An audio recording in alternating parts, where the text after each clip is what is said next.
प्रभाग 32 से कांग्रेस के अधिकृत उम्मीदवार विलास करांगड़े चुनावी मैदान में है। हमारी टीम से बातचीत के दौरान उन्होंने प्रभाग की कई गंभीर समस्याओं को उजागर किया और कहा कि नागरिक बुनियादी सुविधाओं की कमी से परेशान है। उन्होंने भरोसा दिलाया कि जनता का समर्थन मिलने पर इन समस्याओं का प्राथमिक से समाधान किया जाएगा। प्रभाग 32 मध्ये काँग्रेस पक्षाने आम्हाला चार उमेदवाराला उमेदवारी दिलेली आहे। त्यामध्ये अ मध्ये ज्योतिताई डोंगरे, ब मध्ये विलास माणिकराव करांगळे म्हणजे मी, क मध्ये पूजाताई देशमुख आणि ड मध्ये विश्वेश्वर अहिरकर अशी चार उमेदवारांना उमेदवारी दिलेली आहे। या प्रभागामध्ये गेल्या 9 वर्षापासून जे नगरसेवक होते त्यांनी कुठल्याही प्रकारचं काम केलेलं नाही। त्यांचे नागरिकांना असे उत्तर होते की जर सावित्रीबाई फुले नगरच्या एखाद्या नागरिकांनी जर त्यांना कुठल्या कामासाठी फोन केला तर त्यांचं उत्तर असायचं की हा भाग आमच्याकडे येत नाही।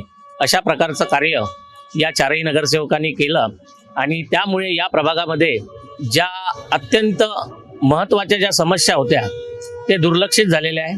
जसा की जम्बूद्वीप नाला आहे आणि त्यामध्ये जम्बूद्वीप नाल्याचं अर्धवट काम रखडलेलं आहे आणि त्या नाल्यामध्ये पावसाळ्यात जर अक्षरशः आपण बघितलं तर अनेक लोकांच्या घरामध्ये कमरे एवढं पाणी गेलेलं आहे आणि त्यामुळे अनेक नागरिकांचं अन्नधान्यांचं इलेक्ट्रॉनिक्स वस्तूंचं त्या ठिकाणी नुकसान झालेलं आहे। म्हणून या प्रभागामध्ये सर्वात महत्त्वाचं जर काम कोणतं असेल तर ते जम्बूद्वीप नाल्याचं आहे आणि तो या प्रभागाच्या मध्यभागातून गेलेला आहे। या प्रभागात अशा गंभीर समस्या आहे की OCWने जे पाण्याचे मीटर बदलवले, ज्या GI पाईपलाईनमध्ये लोकांचे नागरिकांचे कनेक्शन होते त्याला SWP पाईपमध्ये टाकले आणि ते मीटर असे लावले की ते हवेने फिरतात। त्यामुळे इथल्या नागरिकांना म्हणजे एक गुंड जरी पाणी घेतला त्याला 1000 ते 2000 रुपये महिन्याला बिल येत आहे। म्हणजे ही महानगरपालिकेची लूट आहे।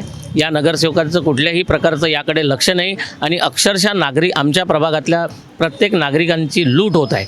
त्याचप्रमाणे शैक्षणिकदृष्ट्या जर बघितलं तर या प्रभागामध्ये फक्त एक आमचं उदयनगरचं गार्डन आहे, त्याच्यानंतर एक पूर्व बालाजीनगरमध्ये गार्डन आहे आणि एक छोटंसं गार्डन आमचं सच्चिदानगरला आहे।